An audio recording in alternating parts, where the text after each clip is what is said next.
Well, I'm in my happy place. This is a Porsche 991 GT3, and this one is a particularly low mileage example. 2014 is when this particular GT3 rolled off the line in Zuffenhausen, Germany. It arrived here in Canada. It's done 10,000 Ks, 6,000 miles in all those years, so it is a baby and a Canadian car its whole life. Thanks to Core Motor Cars here in Vancouver. The website's easy to remember. It's corecars.com, and I'll put the link below. Thanks to them for letting me borrow this car for the day. This is one of my favorites. One of the most popular videos I ever did on the channel was of the GT3 Touring, the 991.2. I had a chance to drive that car when it first came out in Munich, driving through the beautiful German countryside. So this is a slightly different take. These cars, when they came out, only came with a PDK, and this generation was not available as a Touring, but it doesn't really matter. It's the same real principle here. Race-ready car that you can drive on the street. So let's get inside and I'll tell you more about it. Well, in classic Porsche fashion, they charge you more and they give you less. That's just the way it goes.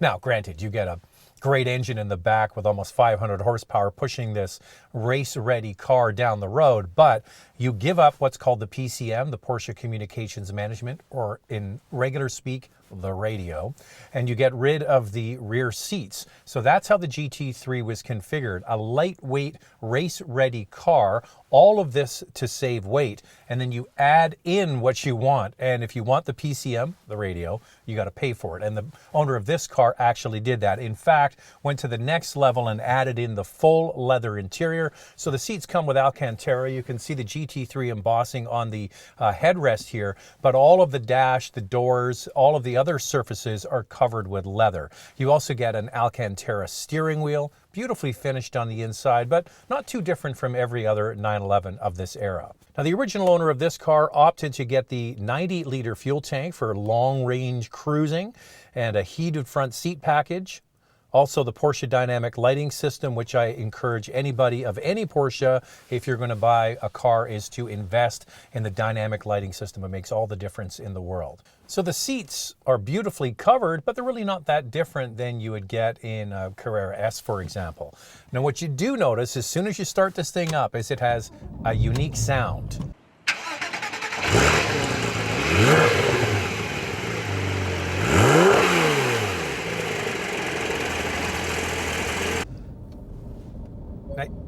Now you're hearing it from the outside, but on the inside, there's quite a lot of engine and transmission clatter. And it's one of those things that if you didn't know what was going on with this car, you think, is it broken? Is it supposed to sound like this? Yes, it's supposed to sound like this. This is what the GT3 sounds like. And that's really why these cars are targeted at a special kind of person that wants to have a very mechanical, visceral feeling when they're driving, but also the soundtrack that you get with this car is really quite unique. And I can see why you would want to add the radio back in, because as much as this mechanical sound is fun, on a longer road trip, you might want to listen to something else.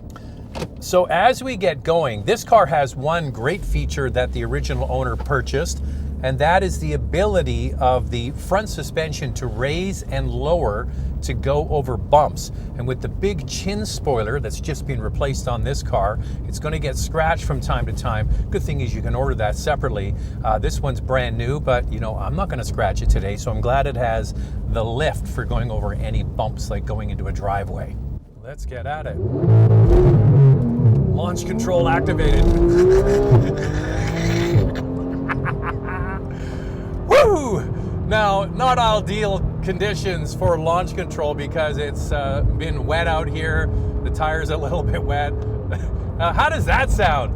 There's a little bit of rattle when idle, but when you get it on the boil, man, this thing sounds amazing. 3.8 liter, flat six, naturally aspirated, 9,000 RPM rev limit on this car, and this thing has 475 horsepower. What a beauty! I love it. That never gets tired. All right, when this car was introduced, the 991 series of the GT3, huge controversy, massive controversy. What? They got rid of the manual transmission? Oh, yes, they did. They went strictly to a PDK. Now, they did correct that when they updated this car halfway through its life cycle, but a lot of people were disappointed. You know who wasn't disappointed? People that actually use these cars for their intended purpose. Going to the track, having some fun, doing some open lap days, maybe even doing some light racing with it. This car is meant to be driven at speed on the track, and the fastest way around a racetrack is with a PDK. Now, I get it. The one I would want would be the one that came after this, which was the GT3 Touring. That's the video I mentioned. Tell you what, I'll put the card here and you can watch that video. It's just Zach being gleeful, talking about what a wonderful machine these things are. I would never, ever get tired of that. I love you. I want you. Come home with me. But you know what? A manual for driving in the city, I kind of get it. A little bit more fun, a little bit more connected. But when you go to the racetrack, you want to have the fastest way around a track, and a PDK is it. So you get the dual clutch, 7-speed, the computer's doing all the work. Of course, you've got the paddle shifters, but I've been to many track events with Porsche cars, and they always say, just leave the car in drive, put it in its sportiest mode, and it'll do all the work. Well, you got to do some of the work. So as I mentioned, the person that wants this car wants to have an experience. You don't want to just sit there with your latte driving to work, doing business calls on the phone. You could if you wanted to, but that's not what this car is all about.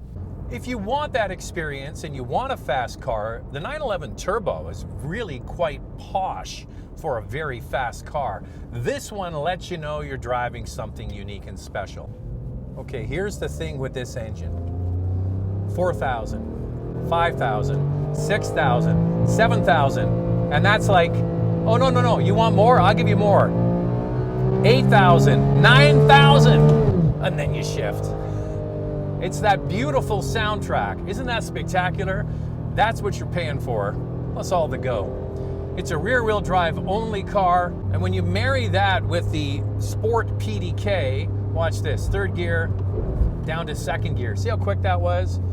Go through the chicane, get on the power, and then we go 3rd gear, lightning quick. That's what it's all about. So if you follow along in the Porsche community, you know that there is a brand new 992 GT3. And when they bring out a new model, they take an opportunity to raise the price. So the price of these older GT3s also comes up. The market loves a high tide. It lifts all boats. So pre-COVID to current COVID conditions, this car has actually gone up about 20%. And whoever buys it is getting one hell of a car. So thanks again to Core Motor Cars here in Vancouver for letting me borrow this beautiful example. I can't believe that somebody's bought this car and has barely driven it since 2014, but the next person is getting an almost brand new car. It's just going to need to get serviced and ready for the next owner to take it over. So we do a cool, fun, or collectible car every Friday on the channel. If you want to see what's coming up next, make sure you subscribe, hit the notification bell, and I'll see you next week.